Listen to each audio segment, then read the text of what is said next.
আমরা এই যে 18 চ্যাপ্টারটা দেখবো, এটা লার্নিং ফ্রম অবজারভেশন। তো এখন এই দুইটা শব্দ, একটা লার্নিং, একটা অবজারভেশন। লার্নিং বলতে আমরা বুঝি যে ওখান থেকে কোনো নলেজ হোক বা কোনো প্যাটার্ন, কোনো ইনফরমেশন, সেটাকে হচ্ছে ইয়ে করা, রিড করা বা সেটাকে লার্ন করাই। আর অবজারভেশনটা হচ্ছে মূলত এখানে ডেটা, যে ডেটাটা দেয়া আছে বা যে ইনফরমেশনটা দেয়া আছে, বা বলা যায় যে যে এক্সাম্পলটা দেয়া আছে। তো লার্নিং ফ্রম অবজারভেশন এটাকে অল্টারনেটিভলি উই ক্যান সে যে learning from example are learning from data. অর্থাৎ ডেটা থেকে আমরা লার্ন করব। কি লার্ন করব? ওই ডেটারই প্যাটার্ন লার্ন করতে পারি। ওই ডেটার মধ্যে যে গুরুত্বপূর্ণ ইনফরমেশন লার্ন করতে পারি এবং ওই ডেটার কমন প্রপার্টি লার্ন করতে পারি। এই লার্নিং থেকেই পরবর্তী যদি কোনো নিউ এক্সাম্পল আসে, তাহলে এই লার্নিং অর্থাৎ যে নলেজটা অ্যাকোয়ার হলো, সেই নলেজের আলোকে ডিসিশন মেক করা যায়। মানে অনেক এই ধরনের সহজ উদাহরণ দেওয়া যায়। যেমন তোমাদের ব্যাচের ছেলেদের যদি আমি ওই যে খুব সিম্পল উদাহরণ, যাদের সবারই হাইট, এখন তো আসলে তোমাদের এই সার্টেন এজে এসে তার হাইট বাড়ে না। তো যাই হোক, হাইট করলাম, ওয়েট ক্যালকুলেশন করলাম।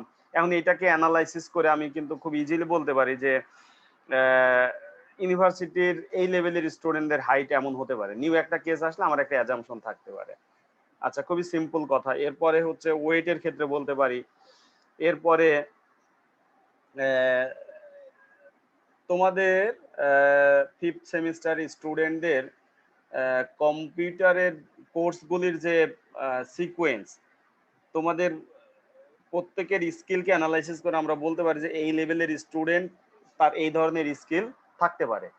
হ্যাঁ, নিউ কোনো স্টুডেন্ট আসলে আমরা অ্যাজিউম করতে পারি, যেমন আমরা অনেক সময় সিভি দেখে কারো চাকরির ক্ষেত্রে দেখা হয় বা কোনো একটা জায়গায় প্রি রিকুইজিট কিছু বিষয় বলা হয়, কারণ ওই মেসেজটা নিয়ে বোঝা যায় যে এই লেভেলের একজনের স্টুডেন্টদের এ ধরনের দক্ষতা বা স্কিল থাকতে পারে।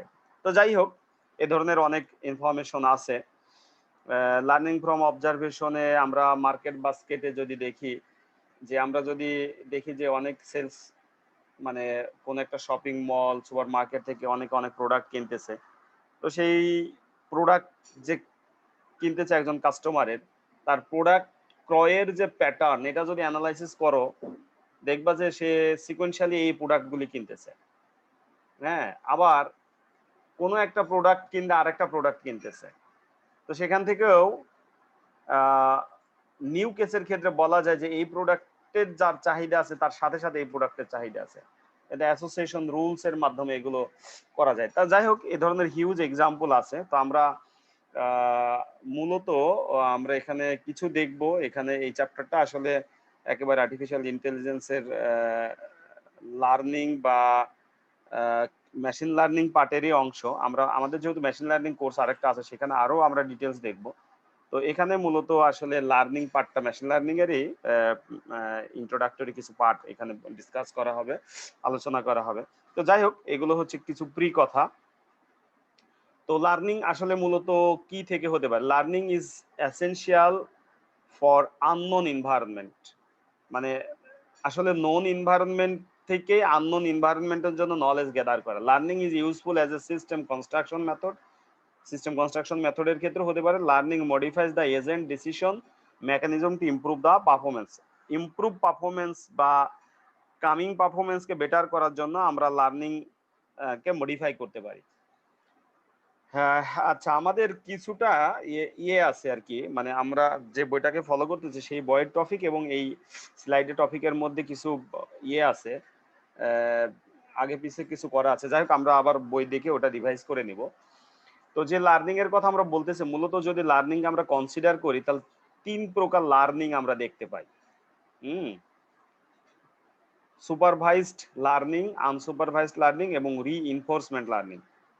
Supervised learning is the first one. Supervised learning, supervised, এই সুপারভাইজড শব্দটা থেকে এই লার্নিং এর ডিফাইন করা যায়। সুপারভাইজড কে আমরা বলতে পারি সুপারভাইজর ইনফরমেশন বা something extra supervisor information is provided in this learning. অর্থাৎ কোন একটা লেভেল ইনফরমেশন, হ্যাঁ, বা কোন একটা এক্সাম্পল ইনফরমেশন দেয়া থাকবে। যেমন এখানে যেটা বলা হচ্ছে যে সুপারভাইজড ইনফরমেশন হচ্ছে correct answer for each example. কোন একটা এক্সাম্পলের সঠিক আনসারটাও দেয়া থাকবে। Answer can be numeric variable আর ক্যাটাগরিক্যাল ভেরিয়েবল, সেটা আমরা পরে দেখব। সেই সুপারভাইজড ইনফরমেশনের আলোকে সেইটা অ্যানালাইসিস করে নতুন কেসগুলোকে ডিল করতে হবে। আমরা সুপারভাইজড লার্নিং বুঝতে গেলে আমরা লেভেল ইনফরমেশন বলে একটা কথা আছে আমাদের মেশিন লার্নিং বা লার্নিং, এটাকে লেভেল ইনফরমেশন। অর্থাৎ এটা যেমন লেভেল ইনফরমেশনটা এমন হতে পারে যে আমরা এর আগে একটা ইয়ে দেখেছিলাম না, ওই যে গত চ্যাপ্টারে যে আমরা ওয়েদারের কিছু প্রপার্টি দেখেছিলাম না, যেমন সানি, রেইনি, তারপরে স্নো, আরো কি কি চারটা ছিল। তো এই ক্যাটাগরিক্যাল ভেরিয়েবলের যে আউটপুট, এটা একটা ক্যাটাগরিক্যাল ভেরিয়েবল, আর নিউমেরিক হলো সংখ্যা। তো এখানে লেভেল ইনফরমেশন সুপারভাইজ লার্নিং এর ক্ষেত্রে, অর্থাৎ আমার ইনপুট ডেটা দেয়া থাকবে, তার আউটপুটটাই লেভেল ইনফরমেশন, এই আউটপুটটাও দেয়া থাকবে। আমরা যদি সহজ করে বলি যে এই উদাহরণটা আমি সবসময় দিই, যে তোমাদের কিছু বই দেয়া হলো এবং বইগুলো বলা হলো যে এটা ফিজিক্সের, এটা কেমিস্ট্রির, এটা ম্যাথমেটিক্সের, তিনটা বই, কিছু বই দেয়া হলো তিনটা গ্রুপে। তো কিছু বই দেয়া হলো, সেখান থেকে তোমরা মনে করো যে হয়তো তোমাদের 50টা বই আছে, এর মধ্যে 40টা বই উপরেই লেখা আছে এটা ফিজিক্স, এটা কেমিস্ট্রি, এটা ম্যাথমেটিক্স। এই তিনটা আর কি ক্লাস বললাম, তিনটা ক্লাস। তো তিনটা ক্লাসের বই তোমাদেরকে দেয়া হলো। ফিজিক্স ক্লাস মানে আমাদের অ্যাকর্ডিং টু ক্লাস না, মানে এখানে লার্নিং এর আবার ক্লাস বলে, এক একটা গ্রুপ এক একটা ক্লাস। হ্যাঁ, তো তিনটা ক্লাস, একটা হচ্ছে ফিজিক্স, একটা হচ্ছে ম্যাথমেটিক্স, একটা হচ্ছে কেমিস্ট্রি। তো 50টা বইয়ের মধ্যে মনে করো 40টা বই উপরে লেখা আছে এটা ফিজিক্স, এটা কেমিস্ট্রি, এটা ম্যাথমেটিক্স। এখন 10টা বইয়ের এ উপরে আর লেখা নেই কোনটা ফিজিক্স, কোনটা কেমিস্ট্রি, কোনটা ম্যাথমেটিক্স। এখন তোমরা কি করবা, এই বই যে 10টার লেখা নেই, তাহলে যেগুলো লেখা আছে সেইগুলোকে তোমরা একটু অ্যানালাইসিস করে তিনটা গ্রুপ সেট করলা, করার পরে নতুন কোন একটা বই আসলে সেই বইটা এর কন্টেন্টটা ওই তিনটা বইয়ের কন্টেন্টের সঙ্গে ম্যাচ করবা, করে যেদিকে হয় তখন এটা নাম দিতে পারো, হ্যাঁ এটা ফিজিক্স, এটা কেমিস্ট্রি, এটা ম্যাথমেটিক্স। এটা হচ্ছে সুপারভাইজড লার্নিং। সুপারভাইজড লার্নিং অর্থাৎ ওই যে তিনটা গ্রুপে ডেটাগুলোকে বা বইগুলোকে তোমরা অর্গানাইজ করেছো, এই তিনটা গ্রুপের নেম কিন্তু দেয়া আছে, যে নেম কি কেমিস্ট্রি, ফিজিক্স, ম্যাথমেটিক্স। এই নেমগুলোকে আমরা বলবো হচ্ছে লেভেল ইনফরমেশন। ঠিক আছে? আচ্ছা, এরপরে আরেকটা লার্নিং হয় যেখানে এই ধরনের সুপারভাইজারি কোনো ইনফরমেশনই দেয়া থাকবে না। তোমাদের 50টা বই দেয়া আছে, কিন্তু তার কোনোটার উপরে টাইটেল লেখা নেই এটা ফিজিক্স, কেমিস্ট্রি কি mathematics.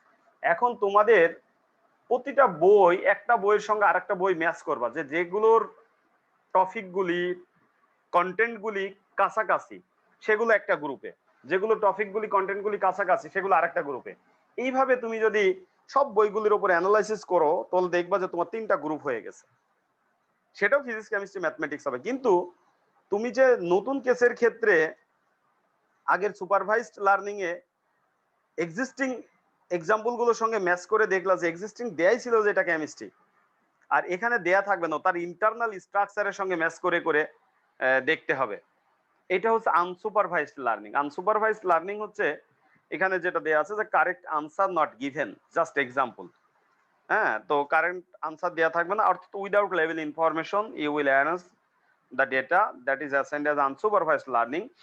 The major example of unsupervised learning is clustering, অর্থাৎ যেটাগুলোকে ক্লাস্টারে ডিভাইডেড করে দেয়া। আর major example of supervised learning is the classification, এবং রিগ্রেশনও সুপারভাইজড লার্নিং এর মধ্যে পড়ে। তো যাই হোক, ক্লাসিফিকেশন হচ্ছে সুপারভাইজড লার্নিং এবং আনসুপারভাইজড লার্নিং হচ্ছে ক্লাস্টারিং। আচ্ছা, এরপরে থার্ড যে টাইপ অফ লার্নিং, সেটাকে বলা হয় রিইনফোর্সমেন্ট লার্নিং। রিইনফোর্সমেন্ট লার্নিংটা হচ্ছে যে যেটা হচ্ছে সিকোয়েন্সিয়ালি ইভেন্ট ফ্যাক্ট এর মাধ্যমে সে এক্সপিরিয়েন্স অর্জন করবে এবং সেই অনুযায়ী পরবর্তীতে সে তার স্টেপগুলো নিতে পারবে। সেটা হচ্ছে রিইনফোর্সমেন্ট লার্নিং। যেমন রোবোটিক্স এর ক্ষেত্রেই যে সে যদি সামনে মুভ করে হয়তো অবস্টাকল পাচ্ছে, লেফটে মুভ করলে অবস্টাকল পাচ্ছে, তো তখন সে এই যে অবস্টাকল পাচ্ছে এখান থেকে সে নলেজ গ্যাদার করতেছে। এরপরে পরবর্তী মুভমেন্টের ক্ষেত্রে সে অবস্টাকল পেলে যে কোনো একদিকে টার্ন করে যেতে হবে সেই নলেজটা সে সেখান থেকে গ্যাদার করতেছে। তো এই টাইপের লার্নিং কে বলা হয় রিইনফোর্সমেন্ট লার্নিং। তো আমাদের এখানে যে এক্সাম্পল দেয়া আছে এর সাথে কিছু ফিগার দেয়া আছে। আমরা যদি জাস্ট এখানে 2 ক্লাস প্রবলেম মনে করো, 2 ক্লাস প্রবলেম, এই যে কিছু ফিগার দেয়া আছে এখানে 2 ক্লাস প্রবলেম। 2 ক্লাস মানে দুইটা ক্লাস হবে, একটা মেল একটা ফিমেল। তো প্রথম হচ্ছে আমরা করতে পারি কি মেল ফিমেল বলে দিলাম, এটা মেল এটা ফিমেল। তাহলে এদের ইমেজ অ্যানালাইসিস করে প্রপার্টি গুলোকে আলাদা করলো যে মেইলের এই প্রপার্টি ফিমেলের এই প্রপার্টি। নতুন একটা কেস আসলো তখন সে যে গ্রুপে যাবে সেই গ্রুপে ইনভলভ হয়ে গেল। এটা সুপারভাইজ লার্নিং। আর আনসুপারভাইজড হলে কি হবে, এদের প্রপার্টি গুলো দেখা হবে, এদের চুলের প্যাটার্ন এদের ফেসিয়াল এক্সপ্রেশন এই সবগুলি দেখেই তখন মেল ফিমেল এসে ডিভাইডেড করে দেবে সিস্টেম। এটা হচ্ছে আনসুপারভাইজ লার্নিং। আচ্ছা, এখন আমরা সুপারভাইজ লার্নিং এর ক্ষেত্রে দেখব। সুপারভাইজ লার্নিং এর ক্ষেত্রে দেখো যে learn a function F from example. Example হচ্ছে ডেটা, এক্সাম্পল ডেটা। ডেটাটা কি? ডেটাটা যেমন নিউমেরিক ডেটা হতে পারে, নিউমেরিক ডেটা হতে পারে, এরপরে ডেটা ক্যাটাগরিক্যাল ডেটা হতে পারে।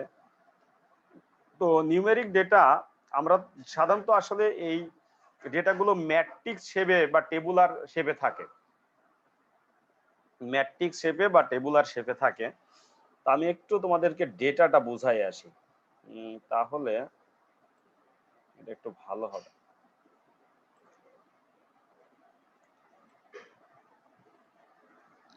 আচ্ছা, আমরা টেবুলার শেপে যে কোনো ডেটার ক্ষেত্রে আমরা যদি এইভাবে ডেটাগুলোকে সাজানো দেখতে পারি, তো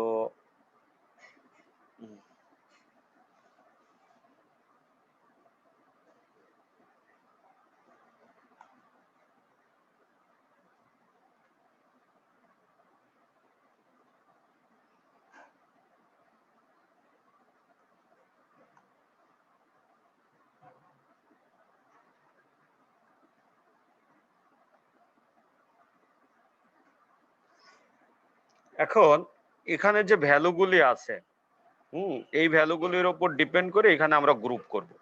তো ডেটাগুলো এইভাবে থাকতে পারে। এখানে নিউমেরিক ভ্যালু দিয়ে রাখতে পারে। আমরা নিউমেরিক ভ্যালু যদি এক্স এর মান, আচ্ছা আমরা আরো আরো খুব ছোট ছোট উদাহরণ করতে পারি এখান থেকে।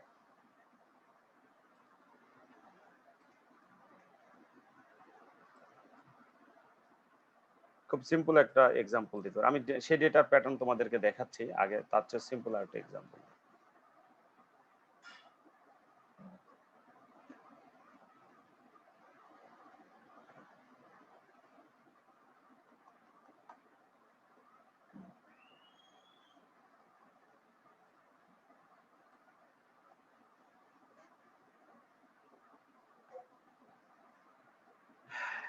আচ্ছা, এটা হচ্ছে হাইট।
আচ্ছা,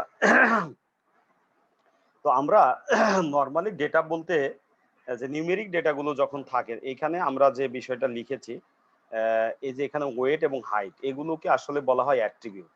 আর এইটা এক একটা রেকর্ড বা ইনস্ট্যান্স বলা হয়। এইটা একটা রেকর্ড বা এটাকে ইনস্ট্যান্স বলা হয়। আর তাহলে এগুলো অ্যাট্রিবিউট বা ডাইমেনশনও বলা হয়। এটা একটা টু ডাইমেনশনাল, যেহেতু দুইটা। আর এই পাশে যেটা এটা হচ্ছে তার করসপন্ডিং আউটপুট। তো এখন আমরা এইখানে একটা ডেটার উদাহরণ দিচ্ছে যে এখান থেকে আমরা ক্লাসিফিকেশনের কাজ করা যায়। যে মনে করো যে হাইট হচ্ছে 5 ফিট 7 ইঞ্চি, তার ওয়েট হচ্ছে 60। এই ধরনের যদি থাকে তাহলে সেটা মেল, এরকম ডেটা গিভেন দেয়া আছে তোমার। এরপরে হাইট হচ্ছে 6 ফিট এবং ওয়েট 68, তার সেটা মেল। যদি হাইট 5 ফিট হয়, ওয়েট 48 কেজি হয়, সেটা ফিমেল। হাইট 5.2 এবং 52, তাহলে সেটা ফিমেল। এখন নিউ একটা কেস এসছে যেটার হাইট মনে করো 5 ফিট 2 ইঞ্চি বা 1 ইঞ্চি, আর ওয়েট মনে করো যে 53। তো এটার আমরা যদি জেন্ডারের ক্ষেত্রে কোশ্চেন দিয়ে থাকি এটা কি হবে। আরেকটা নতুন কেস আছে, মনে করো যে এটা হাইট মনে করো যে 5 ফিট 6 ইঞ্চি,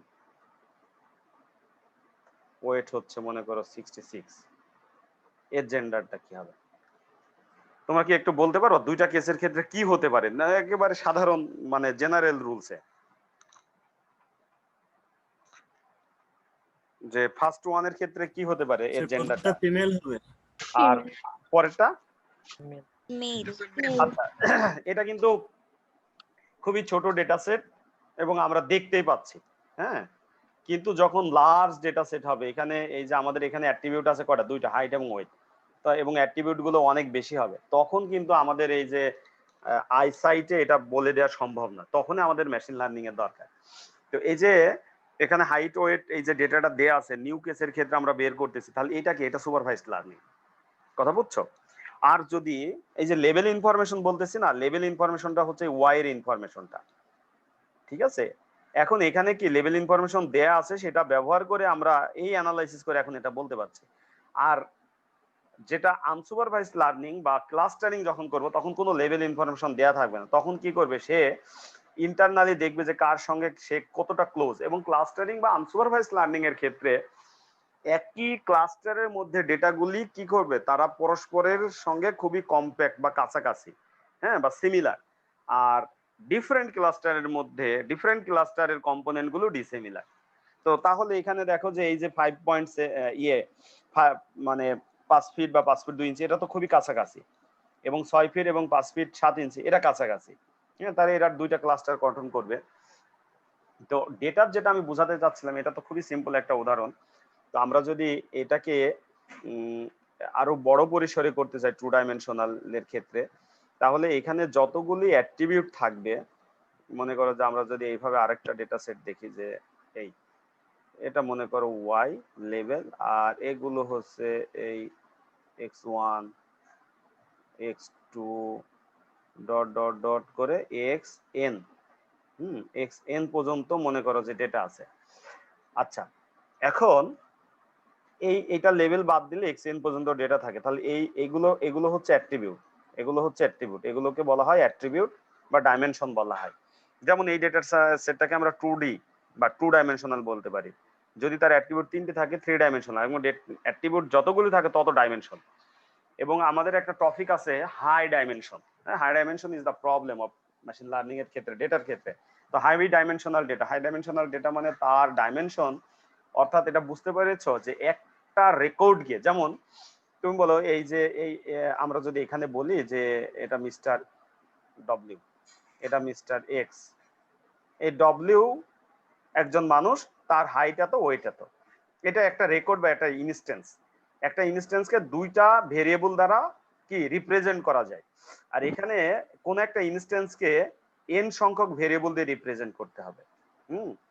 তো সেই ক্ষেত্রে অ্যানালাইসিসটা আরো ডিফিকাল্ট হয়ে যায়। তো এখান থেকে আমরা যেগুলো শিখলাম সেটা হচ্ছে যে ডেটার অ্যাট্রিবিউট এটাকে বা ডাইমেনশন বলে। হ্যাঁ, আর যেটা ওয়াই হচ্ছে লেভেল ইনফরমেশন, সেটা লেভেল ইনফরমেশন থাকে। তাহলে এবং ডাইমেনশন যদি অনেক বেশি হয় তাহলে আমরা হাই ডাইমেনশনাল ডেটা বলতে পারি। আর এই ডেটার ক্ষেত্রে সাধারণত লেভেল ইনফরমেশনটা অনেক সময় নিউমেরিকও হতে পারে, অনেক সময় ক্যাটাগরিক্যাল হতে পারে, যেমন এটা কিন্তু ক্যাটাগরিক্যাল। আচ্ছা, আরেকটা জিনিস তোমাদের বোঝার আছে যে যেটা হচ্ছে এই যে ক্লাস প্রবলেম বললাম না, টু ক্লাস প্রবলেম মানে তার লেভেল ইনফরমেশন গুলো দুইটা, মানে দুইটা ক্যাটাগরিতে থাকে। যেমন এখানে কি মেল এবং ফিমেল, এটা টু ক্লাস প্রবলেম। যদি লেভেল ইনফরমেশন গুলো আরো বেশি ক্যাটাগরিতে থাকে তাহলে যতটা ক্যাটাগরিতে থাকবে ততটা ক্লাস বা ততটা ক্লাস্টার। তো এই হচ্ছে আমাদের এখানকার ইনফরমেশন। এখন আমরা আবার ব্যাক করে আমাদের ওখানে যাব।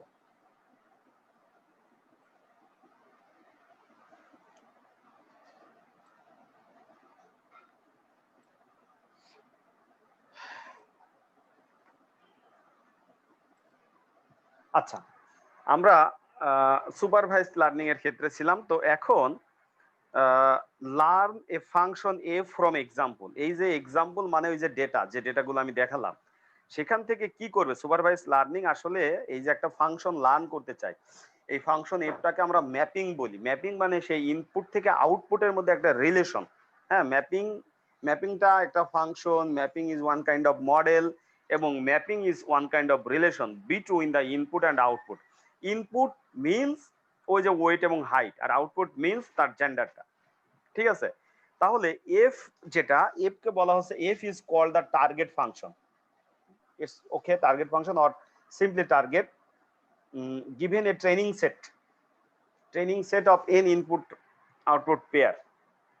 আচ্ছা, এখন ট্রেনিং সেট বলতে যেটাকে বোঝাচ্ছে যে আমরা এই যে ওয়েট এবং হাইটের যে চারটা ইনফরমেশন দেয়া হলো না, এবং তার করসপন্ডিং লেভেল, এখানে এই x1 x2 dot dot dot x4 পর্যন্ত সেটাই ট্রেনিং সেট, এবং এই y1 y2 এটা হচ্ছে ওই লেভেল ইনফরমেশনটা। সেটা কি, যে মেল না ফিমেল, মেল না ফিমেল, মেল না ফিমেল। তাহলে আমরা যখন ট্রেনিং সেট করব, তাহলে ট্রেনিং সেট করার নিয়ম আসলে মূলত একটা ডেটা সেট, মনে করো যে তোমার একটা ডেটা সেটে 100টা ইনফরমেশন আছে। তার মানে একটা ডেটা সেটে এই যে এইভাবে যদি আমরা দেখি যে 100 জন স্টুডেন্টের, তোমাদের ক্লাসের মেল এবং ফিমেল সহ সবাই 100 জন স্টুডেন্টের ইনফরমেশন দিয়ে আছে, তাদের হাইট এবং ওয়েট, এবং তাদের লেভেল ইনফরমেশন হচ্ছে জেন্ডার, যেটা বলা আছে মেল আর ফিমেল।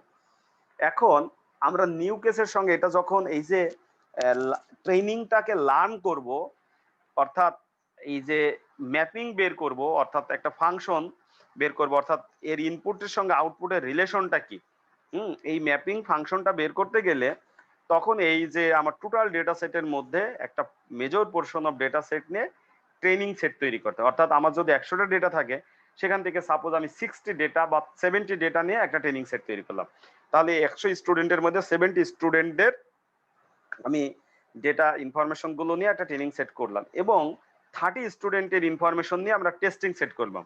এই 30 স্টুডেন্টের ইনফরমেশনের ক্ষেত্রে কিন্তু আমার ওই লেভেল ইনফরমেশনটা দিব না।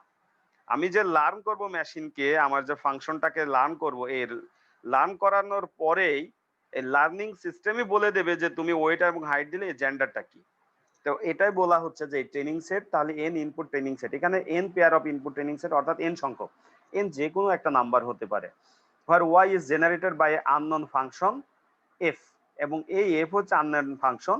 এ পেয়ার xi এবং yi is called an example। এখানে xi আর y এর মানে কি, i এর মানে 1 থেকে n পর্যন্ত, তাহলে আমাদের যতগুলি থাকবে তত পর্যন্ত হবে। এখানে প্রবলেমটা কি, problem statement is that find a hypothesis H. Machine learning এর ক্ষেত্রে হাইপোথিসিস, আসলে হাইপোথিসিস ওয়ার্ডটা it's came from the statistical আসলে term. Hypothesis is statistical term.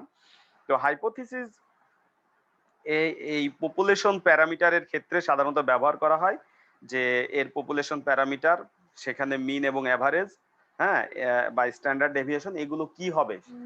R machine learning এর ক্ষেত্রে বা এখানে আমাদের যে ফাইন্ড এ হাইপোথিসিস এইস, অর্থাৎ find a map, find a mapping, find a function, find a target function, এবং এই যে রিলেশনশিপ ইনপুট এবং আউটপুটের মধ্যে, এই রিলেশনশিপটাই এখানে একটা হাইপোথিসিস।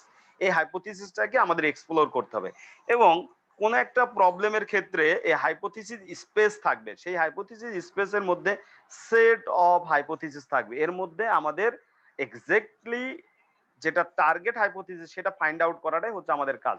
সেই কথাই এখানে বলা হচ্ছে, দেখো find a hypothesis is such that a is approximate to f given a training set of example. এই হাইপোথিসিস এইটাকে এক্সপ্লোর করতে হবে whereas given a training set from example. This is a highly simplified model of real learning. Ignore the prior knowledge, assume the example are given. তাহলে এখানে এটা খুবই simple একটা learning মডেলের কথা বলা হচ্ছে। আচ্ছা, সুপারভাইজ লার্নিং এর ক্ষেত্রে construct adjust the H to degree F of a training set H is the consistent if it's agrees with F all example. আচ্ছা, এখানে কিছু ডেটা পয়েন্ট দেয়া আছে, এই ডেটা পয়েন্ট গুলোকে আমি একটু ব্যাখ্যা করি। এই যে কার্ভটা দেখতেছো, এখানে এক্স হচ্ছে সিম্পল ভ্যালু এবং ওয়াই হচ্ছে F of x, function of x. তাহলে এক্স এর মান আমি যা দেবো সেই অনুযায়ী এফ অফ এক্স এখানে মান পেয়েছে। এই দুইটা মান অনুযায়ী ভ্যালুগুলোকে পুট করলে এগুলো হচ্ছে ডেটা পয়েন্ট। এখানে কয়টা? 6টা ডেটা পয়েন্ট আছে। এখন এই 6টা ডেটা পয়েন্টকেই ফিট করার জন্য আমরা যদি কোন স্ট্রেট লাইন ড্র করি, এটা কি সম্ভব? একটা স্ট্রেট লাইন দিয়ে 6টা ডেটা ফিট করবে না। তাহলে এই 6টা ডেটাকে ফিট করার জন্য আমরা এই ধরনের একটা স্ট্রেট লাইন দিতে পারি, এটা একটা হাইপোথিসিস। এখান থেকে স্ট্রেট লাইন দিয়ে এদিকে যেতে পারে, এটা একটা হাইপোথিসিস। এদিক দিয়ে স্ট্রেট লাইন দিয়ে এদিকে আসতে পারে, হাইপোথিসিস। এদিক দিয়ে যে এদিক দিয়ে এখানে আসতে পারে, এটা একটা হাইপোথিসিস। আবার এখান থেকে যে এদিকে আসতে, এটা হাইপোথিসিস। কিন্তু কোন হাইপোথিসিসটা নিব, যে হাইপোথিসিসটা কি করবে? এইখানে দেখো, তোমরা লক্ষ্য করো যে H is consistent if it agrees with F on all example. সকল এক্সাম্পল গুলোকে এগ্রি করবে, এই ধরনের একটা কনসিস্টেন্ট হাইপোথিসিস আমরা নিব। কার ফিটিংও বলা হয় এটাকে। হ্যাঁ, দা ওয়াইজ আর রিয়েল নাম্বার। এখন যদি আমরা দেখি এই হাইপোথিসিস স্পেসের মধ্যে কতগুলি হাইপোথিসিস হতে পারে, এটা একটা হাইপোথিসিস, এটা একটা হাইপোথিসিস। এখন দেখো এই এতগুলি হাইপোথিসিসের মধ্যে আমরা কোন হাইপোথিসিসটা হচ্ছে এই সকল সকল সকল ডেটা পয়েন্ট গুলোকে ম্যাচ করবে আর কি। তো সকল ডেটা পয়েন্ট গুলোকে ম্যাচ করবে, সেই হাইপোথিসিসটাকে নিয়েই আমরা কাজ করব আর কি। তো এটা হচ্ছে আসলে আমাদের এই যে আমরা আসলে ডেটা পয়েন্ট গুলোকে দিয়ে আমাদের যে টার্গেট হাইপোথিসিস ফাইন্ড আউট করতে চাচ্ছিলাম, সেটা হচ্ছে তার একটা কাজ। এবং এই টাইপের ইনপুট আউটপুট যে পেয়ারের ফলে কোনো একটা কনসিস্টেন্ট হাইপোথিসিস এক্সপ্লোর করা হয়, সেটা হচ্ছে একটা ইন্ডাকটিভ লার্নিং। এই মেথডটাকে ইন্ডাকটিভ লার্নিং মেথড বলা হয়। আচ্ছা, এখন আমরা যে পর্যন্ত দেখলাম, তো আমার মনে হয় আমরা স্লোলি যাই। এ পর্যন্ত তোমরা পড়ো, এরপরে আমরা বাকি ডিসিশন ট্রি সহ আরো নেক্সট আমরা দেখব। তো আজকে এ পর্যন্ত আমরা রাখি, রেখে এরপরে তোমরা এই 18 নম্বর চ্যাপ্টারটা পড়ো। তো আমরা একটু স্লোলি শেষ করবো আর কি। তো এরপরে নেক্সট ক্লাসে আমরা ডিসিশন ট্রি থেকে শুরু করব।